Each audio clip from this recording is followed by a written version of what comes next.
전투세를 받다. 그래서 결국 그러한 압력하에, 그리고 그것이 실제적이고 누구나 명백하게 알 수 있다. 그 정황이면은 그 압력이 현실적이라는 걸 알 수 있는 그러한 경우에도 어떤 조약이 체결된다 이 말이에요. 그리고 그건 자유롭게 체결된 조약이다.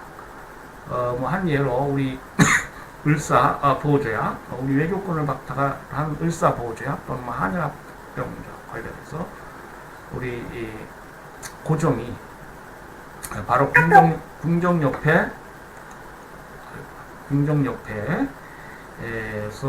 일본국 군대가 어떤 행군을 한다든지 압력을 행사하는 가운데 그 을사 보호조약을 체결할 수밖에 없는 뭐 그런 상황이랄지, 뭐 그런 유사한 상황이라면 그것이 리얼하다, 실제적이라고 할 수 있겠죠. 그리고 이제 트리티나 그러니까 조약이 컨벤션, 트리티즈 앤 컨벤션즈는 뭐 우리가 이제 뭐 조약이고, 이것은 조약은 지켜져야 한다는 원칙, 그리고 자유롭게 체결돼야 한다는 원칙에 따르죠. 그런데 이렇게 주장은 되지만 실제로 이런 압력 속에서 조약이 체결되는 경우가 많이 있다. 그래서 이제 이 경우는 이제 너브 판사와 반드결을 내는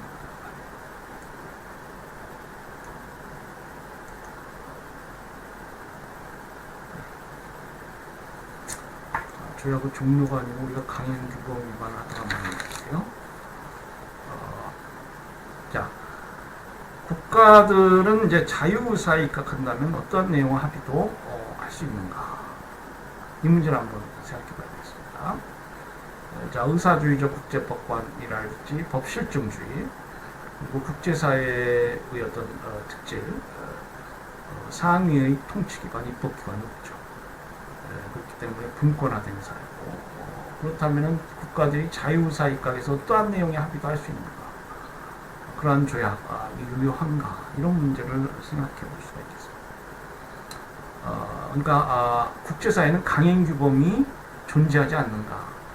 이 질문하고 거의 동일한 차원의 질문을 하고 있는데, 강행규범이 있다면은 자유의사에 입각한 합의라 할지라도 그 조약이 무효가 될 수 있겠죠. 그래서 주스 코겐스라는 개념에 대해서 완고한 전통 국제법을 고집하는, 그러니까 의사주의적 국제법에 철저한 그런 국제법학자들은 이 주스 코겐스라는 개념이 국제사회에 있을 수 없다, 이렇게 보는데요. 그러나 점차로 이 강행규범의 존재, 그 범위는 약간 좀 불명확하고 또 아주 좁지만은 그러한 개념이 인정되고 있습니다. 사실 이제 국제사법재판소도 오랜 기간 이 강행규범의 존재를 인정하지 않다가 2000년대에 들어서 선례가 한때 보였고, 그래서 제53조에서 강행규범 위반의 조약은 무효다, 이렇게 보여. 44조 5항은 무효 사유가 아니고 조약의 무효에 관한 일반적인 내용을 다룬 부분인데요. 그 조약의 일부가 강행규범이 위반이 되면 어떻게 되느냐, 이런 겁니다. 이 조약 전체가 무효로 된다. 그러니까 일부 무효의 범위가 그대로, 국내 사법상 일부 무효의 범위가 그대로. 새로운 강행규범의 생성과 저촉 관련해서 제64조에 규정을 두고 있습니다. 그러니까 조약 체결 시에는 별 문제가 없었으나 9일 새로운 강행규범의 형성으로 뒤늦게 무효로 된 조약은 장래를 향해서만 종료된다. 64조에 그렇게 되어 있어요. 그러니까 새로운 강행규범이 생성되기 이전까지는 그 조약이 유효한 거예요. 그래서 이 강행규범 위반의 경우에는 합의 내용이 국제사회의 기본 가치를 침해한다. 그래서 이제 무효 사유로 이렇게 되어 있습니다. 그러니까 국가에 대한 강박 조약이 무효인 것과 뭐 일맥상통하죠. 자, 그렇지만은 이 강행규범 위반을 남발해서는 안 되겠습니다.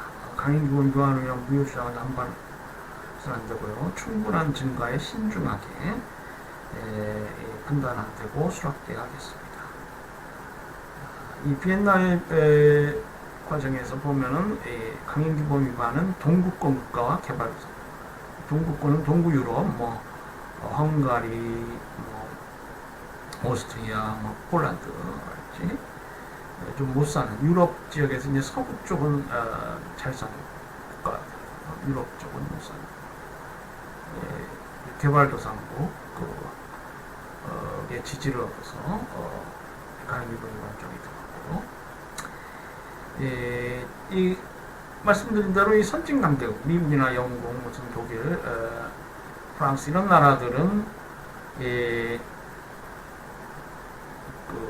아까 강박도 그렇지만은 이 강행규범 위반을 조약의 무효 사유로 하는 데 있어서 반대를 많이 하게 됩니다.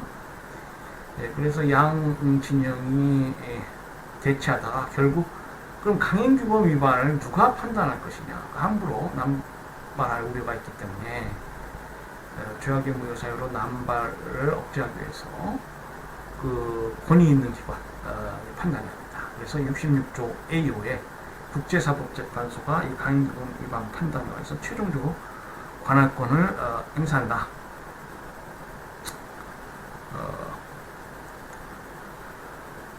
이렇게 이제 사입하면서 양 진영이 이제 합의를 이뤘어요. 자, 이 강행규범의 등장은 모든 국제법 규칙, 주권과의 동의를 통해 성립된다는 원칙, 기존의 의사주의적 국제관을 절대적으로 지금 현대 국제사회에서 관철시키기는 어렵다는 것을 확인한 것이고요. 국제법의 발전을 의미한다. 이렇게 평가할 수 있겠습니다. 그래서 지금 이 강행규범 개념이 많이 국제사회에서 발전해 나오고 있어요.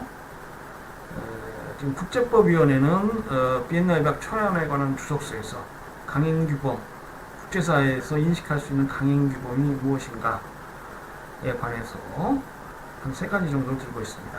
첫째, 유엔 헌장에 위반되는 위법한 무력 행사의 합의. 이런 조약은 강행규범 위반으로 무효다 이렇게 말합니다. 절대적으로. 그리고 국제법상 범죄의 수행에 관한 합의. 국제법상 범죄를 수행하자. 이게 나라들이 합의했다. 이게 조약이다. 이거는 강행규범 위반으로 무효라고 말합니다. 그리고 노예무역, 노예제도. 이것은 이제 국제사회가 용인하지 않고 있죠. 과거에는 이게 뭐 신대륙을 발견하고 자연을 개척하고 경제를 발전시키는데 노예가 큰 역할을 했다. 그래서 유럽의 선진국이랄지 미국에서도 남북전쟁도 있었습니다. 노예제도를 불법시하지 않았어요. 그러다가 이제 요즘은 그 과거의 피해를 반성하는 그런 국제사회의 성명을 내기도 하고 그렇습니다. 지금 현대 국제법에서 이 노예 제도나 노예무역이라는 것은 국제사회가 용인할 수 없는 그런 강행규범 영역이다 이렇게 봐야 되겠고요. 해적행위, 소말리아 해적부터 그래서 우리 군이 자 멀리 파견되게 됐습니다만 해적행위 이것도 강행규범 영역이 되겠습니다. 제노사이드 대량 학살 같은 것 이런 것들은 이제 그 진압에 있어 모든 국가 협력이 요구되고요. 강행규범적 영제다. 국제법위원회 그 비엔나 협약 초안에 관한 주석서에서 이렇게 제시하고 있어요. 자, 그래서 강행규범 위반 관련해서 이제 점점 국제사회가 어떤 면에서는 보편주의나 뭐 이상주의로 이제 나아가고 있다. 바람직한 것이죠. 그래서 그 체제는 여전히 법 실증률이 과연 이 국제법이 왜 효력을 발생하느냐. 국가의 합의, 그러니까 국가 의사, 국가가 그 조약에 구속되겠다라고 하는 의사를 표현했기 때문에 그 법적 효과가 있다. 이제 법실증주의자들의 입장인데요. 보편주의적으로 이러한 발전이 국제사회에 좀 미미하지만 현실화되고 있다. 자, 965 국제형사재판소 1998년 델라리 제1심 판결도 그렇고요. 유럽인권재판소 2001년 아드사니 판결. 아드사니 판결에서는 이제 고문금지는 강행규범이다. 그리고 이 델라리 판결 역시 고문금지입니다. 미주인권재판소, 이 미주인권재판소는 상당히 그 이상주의적 기구입니다. 2003년에 권고적 변화를 했고요. 차별금지 원칙까지도 강행기구라고 인정하고 있습니다. 그리고 국제사법재판소도 2006년, 2012년 두 판결에서 제노사이드 금지, 강행기범에 해당한 거고, 또 2012년 판결에서는 고문금지가 이제 강행기범에 나옵니다. 그래서 이제 보면은 고문금지, 차별금지, 제노사이드 금지, 이런 것, 영역, 문제들이 국제재판소에서 강행규범으로 확인되고 있습니다. 이 강행규범 영역은 국가들의 이탈이 허용되지 않아요. 나는 국제사회에서 주권적 존재로서 최고의 존재다. 그리고 국가는 국가가 평등하다. 이렇게 주장할 수 없습니다. 국가가 자신보다 어떤 우위에 있다는 것을 인정할 수밖에 없는 거예요. 그러니까 이탈이 허용되지 않고 새로운 강행규범에 의해서만 병행해요. 그리고 조약을 통해서 강행규범이 성립될 수 있겠느냐. 예컨대 그 범세계적 국제인권조약 같은 거, 이런 경우에 그것을 어떤 국제사회가 그 강행규범으로 이걸 받아들였다 이렇게 우리가 평가할 수 있느냐. 그러나 그것을 쉽게 그렇다라고 대답하기는 좀 어려울 것입니다. 그래서 강행규범은 이제 조약의 무효 사유이긴 하지만은 조약법과 관련해서 의미를 갖는다기보다는 조약법 이외의 분야에서 이 강행규범에 관한 논란들이 많이 있습니다. 그리고 우리 최근에 미쓰비시 중공업의 강제징용 사건에서 나왔습니다만은 이게 이제 주권 면제의 법리랄지 이런 절차법적 문제하고 이렇게 얽혀져 있어요. 그래서 이제 보면은 국제사법재판소는 이 강행규범 위반 문제하고 어떤 주권 면제, 절차법적 원리하고는 다른 차원의 문제다. 그래서 강행규범 위반이 있었다고 해서 주권 면제의 법리를 적용하지 않는다. 이것은 국제법상 허용되지 않는다. 그러니까 이탈리아 국내 법원이 독일의 2차 세계대전 당시 독일의 잔혹행위에 대해서 배상을 요구했다. 국내 절차에서 강행규범이고 주권 면제 이 법리에 따라서 독일 정부가 이탈리아 재판관으로부터 구속되지 않는다. 뭐 이렇게 볼 수 있다고 볼 수 없다는 것입니다. 그러니까 강행규범을 위반했다면 이탈리아 국내법원에서 주권 면제를 주장할 수 없다. 이렇게 봤는데 그것이 이제 국제사법재판소에 의해서 그 법리가 파기된 것이죠. 지탱되지 못하고요. 그러니까 이제 그런 경우에는 어떻게 되겠어요? 국제법과 국내법의 관계 관련해서 국제법적 차원에서는 국제사법재판소 판결이 맞고요. 이탈리아 최고법원, 국내법적 차원에서는 이탈리아 최고법원의 판결을 공복할 수 없을 것입니다. 우리 미쓰비시 강제 침용 사건도 그러한 논리 구조화에서 이해할 수 있겠습니다. 그리고 강행규범 관련해서 얼가 없는 대세적 의무라는 개념이 있습니다. 거의 유사한 차원의 개념인데 보면은 조금 차이가 있다. 우리 교재 361페이지 보세요. 강행규범과 대세적 의무 그리고 국제범죄는 상호 유사한 성격을 지닙니다. 종종 개념상의 혼란을 야기하는데, 자, 우리 정인석 선생님이 침략행위를 예로 들어서 보면은 제3국을 침략하기로 한 합의는 주스 코겐스 위반으로 무효다. 그렇죠? 국제나 헌장에도 관하고요. 국제사회가 용인할 수 없는 합의입니다. 강행규범 위반, 강행규범 주스 코겐스. 침략행위가 있었다면 이는 다른 모든 국가에 대한 의무, 즉 얼가 없는 것, 대세적 의무를 위반한 것이다.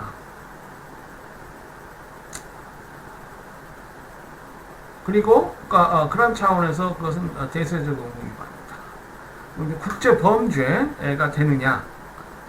대세적 의무 위반, 강행규범 위반이기 때문에 국제 범죄, 이를 감행한 자는 처벌 대상이 되겠습니다.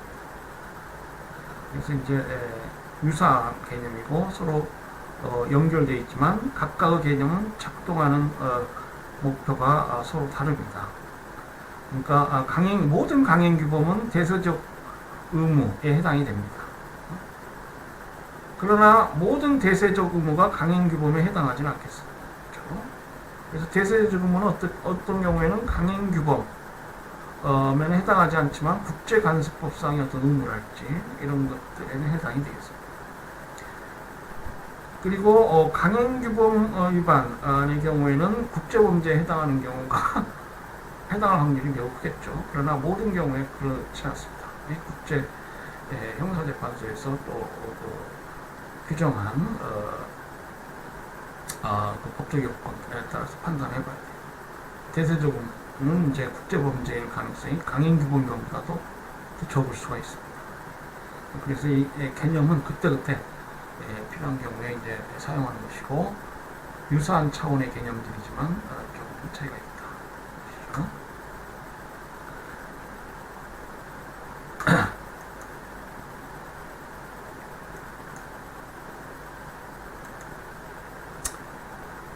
네, 우리 360페이지 53도에 보면 treaties conflicting with the peremptory law of general international law.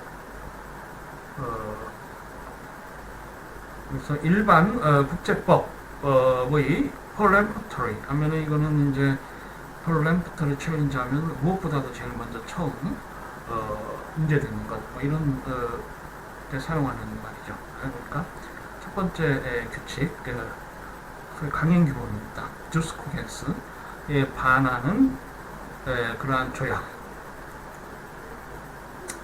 관련해서 원어로 나와 있습니다.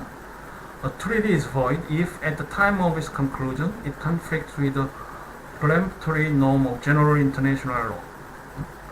For the purpose of the present convention, a peremptory norm of general international law is a norm accepted and recognized by the international community of states as a whole as a norm from which no derogation is permitted. No derogation. 훼손이 허용되지 않는, 구속되는, 그게 구속된단 말이에요. 위반하면 안 돼. And which can be modified only by a subsequent norm of general international law having the same character. 그래서 새로운 강행규범에 의해서만 번복될 수 있는 그런 강행규범에 위반한 조약은 무효다. 것이죠. 다음으로 조약의 종료에 관해서 공부하도록 하겠습니다. 조약은 조약 자체 규정에 따라서 종료할 수 있고요. 54조 A. 그리고 당사국 간 합의에 의해서 종료할 수 있습니다. 54조 B. 그리고 새로운 대체 조약으로 인해서 이게 종료할 수 있겠어요. 59조. 그리고 조약 당사국의 중대한 위반이 있는 경우에 종료될 수 있습니다. 제60조. 그리고 우리 뭐 계약, 사법상 계약도 그렇습니다만은 조약이 이행 불능 상태로 간 경우에 종료할 수 있습니다. 60조. 그리고 사정의 근본적 변경으로 인한 종료 쓰겠어요. 62조. 그리고 새로운 강행 규범으로 인한 종료가 있을 수 있겠습니다. 64조.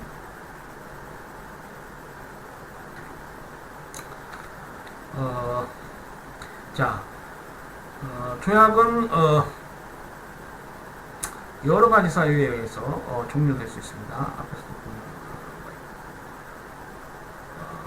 앞에서 말씀드렸죠. 그리고 그 조약의 종료 사유에 관해서 비엔나에 관한 여러 조항을 두고 있어요. 그리고 이제 조약의 종료 문제는 우리가 의사주의적 국제법관에 따라서 세세하게 봐야 됩니다. 조약이 반드시 전 당사국에 대해 동시에 종료되어야 하는 것도 아니고요. 다자조약의 경우 일부 당사국이 탈퇴하면 해당 국가에 대하여만 조약 종료 효과가 발생할 것입니다. 그리고 조약의 종료는 당사국사의 기존 권리 의무에만 영향을 미치고요. 오직 장래 의무만을 면제시킵니다. 그리고 외교관계나 영사관계의 단절만으로 기존의 조약관계가 영향을 받는다 이렇게 볼 수 없어요. 이 조약이라는 것은 팩타 준투 세르반다 라는 조약법에 관한 오래된 원칙이 있습니다. 조약은 지켜져야 한다. 그렇지만은 이 조약법을 실행하는 국가들 입장에서 자국에게 불이익만 주는 조약에 계속 구속받고 싶지 않을 것이고, 상황이 변화하면은 이 조약이 너무 형평을 잃을 수가 있습니다. 그러니까 조약의 종료 제도를 두어서 주권국가의 불확실한 미래를 대비하는 위험관리 수단이 필요하고 일종의 보험과 같은 역할을 하는 것이 바로 이 조약의 종료 제도입니다. 예컨대 우리 한미 FTA 자유무역협정을 체결해야 했다. 일단 지금은 여러 어떤 이해관계에 있어서의 어떤 갈등 속에서 어렵게 체결하였지만 또 사태가 달리 발전할 수 있고 그런 경우에 뭐 조약의 종료됨과 도움될 수 있고요. 그래서 이제 트럼프 대통령이 우리 한미 무역 불균형을 말할 때 조약의 종료 제도에 관해서 꼭 코멘트를 하죠. 이 FTA가 폐기될 수 있다. 보시죠. 자, 조약은 당사국 탈퇴 및 폐기에 의해서 종료됩니다. 그러니까 양자 조약의 경우에는 이제 폐기를 통보하거나 다자 조약의 경우에는 탈퇴하면 해당 국가에 대해서는 조약이 종료되는 효과가 발생합니다. 비엔나 협약은 이 폐기나 탈퇴에 관한 명문의 규정이 없을 수가 있어요. 물론 이제 조약 체결할 때 명문의 규정을 줄 수 있습니다. 없는 경우에는 이제 비엔나 협약이 적용되겠어요. 근데 이제 양 당사국이 비엔나 협약 가입 당사국이 아닐 수도 있겠습니다. 그런 경우 56조가 적용되지 않지 않겠느냐 이렇게 보는데, 다만 이게 이 56조를 국제관습법으로 보아야 한다 이렇게 주장할 수가 있겠어요. 자, 비엔나 협약 제56조에서는 당사국이 폐기나 탈퇴의 가능성을 인정하였음이 확인된 경우, 그리고 폐기나 탈퇴의 권리가 묵시적으로 인정되는 경우가 아니라 조약 당사국은 일방적으로 폐기나 탈퇴할 수 없다. 이 원칙이고요. 이제 당사국이 폐기나 탈퇴의 가능성을 인정하였다 했지, 묵시적으로 그것이 인정된다라고 하는 경우에는 폐기나 탈퇴가 가능한데, 그 폐기나 탈퇴 의사가 적어도 1년 전에 통지합니다. 1년의 통지하고 1년의 기간이 지나면은 폐기나 통지의 효과가 발생하겠어요. 그리고 조약 내용의 일부에 대한 종료, 폐기, 그리고 탈퇴 이런 것들이 가능하겠습니다. 탈퇴 경우는 조금 일부에 대한 탈퇴가 가능할지, 그러나 이론적으로 전혀 불가능하다 이렇게 볼 수는 없겠어요. 조약을 탈퇴하면 장래의무만이 면제되고 그 효과는 소급되지 않습니다. 자, 탈퇴나 폐기에 관한 명문의 조항이 그 당에 문제되는 조약 이게 있으면 좋은데 그 명문의 조항이 없으면은 어떤 경우에 탈퇴나 폐기가 가능하고 어떤 경우에 불가능한가? 영토할양조약, 북경 획정조약, 평화조약, 시민적 정치적 권리에 관한 국제규약, 보편적 인권조약 이러한 조약들은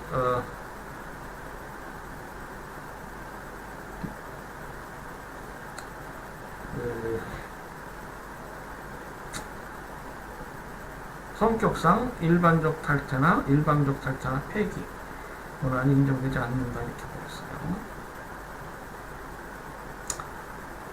영토할양, 북경협정 이런 것들은 뭐 명백한 사실관계에 바탕한 것이고 이건 탈퇴한다 할지 별 의미가 없는 거예요. 그리고 이 보편적 인권 관련한 조약이랄지 평화조약 이런 것들은 뭐 탈퇴나 폐기가 성격상 인정되기 어렵습니다. 그에 비해서 우리 교재에 되어 있지만 동맹조약, 국제기구 설립협정, 분쟁의 해결에 관한 조약 이런 조약들은 탈퇴가 좀 자유롭겠죠. 탈퇴나 폐기 조항이 그 당의 조약에 규정되어 있지 않아도 그러한 권한이 묵시적으로 인정되었다고 볼 수 있는 경우가 많이 있을 것입니다. 실제로 국제관계에서 조약의 탈퇴나 폐기가 드문 현상은 아닙니다. 일본이 1965년 한일 어업협정 폐기를 통과했고요. 이것은 이제 더 이상 조약상 내용에 동의하지 않겠다라는 것이죠. 그 변화가 필요하다 그런 관점에서 이제 폐기를 통과했고, 국제기구에서 영향력 확대를 노리거나 다른 국가와의 협상력을 강화하기 위해서 탈퇴하기도 합니다. 그래서 과거 미국이 유네스코와 ILO 국제기구죠. UN 전문기구입니다. 경제, 사회, 문화, 이사회 기구인데요. 우리 보면은 지금 우리 대한민국의 많은 문화유적들이 유네스코 문화유산에 등재되어 있죠. 근데 이제 이런 국제기구의 어떤 보편주의적이고 이상적인 그런 기구들에 대해서 가끔 현실 강대국과 갈등 관계에 있는 경우가 있었어요. ILO는 뭡니까? 인터내셔널 레이버 국제 노동기구죠. 그래서 미국이 이러한 기구들과 갈등 관계에 있음으로 해서 탈퇴한 바 있습니다. 또 WTO 국제무역기구만 해도 그 미국에 대한 불이익한 판결이 많이 나오죠. 언젠가 탈퇴하겠다라고 좀 불만 섞인 위협을 한 적이 있어요. 그러시고요. 지금 국제기구 선례로 Human Rights Commission, UN 인권위원회가 그 해석 관련해서 시민적 정치적 권리에 관한 국제구약 관련해서 이 국제규약을 어떻게 이해할 것인가 그 해석 관련해서 그 법적 효력 관련해서 이건 탈퇴가 불가능한 조약이다 이렇게 선언한 바 있습니다.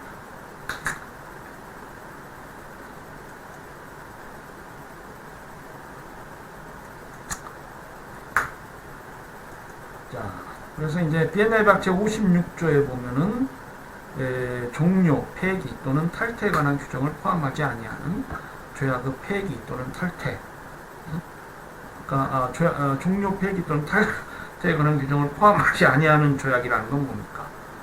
지금 문제되는 조약, 이거는 이제 제56조는 비엔나 협약 조약이고요. 문제되는 조약의 그런 종료 폐기 또는 탈퇴에 관해서 특별하게 규정이 없는 경우를 의미한다는 것이죠.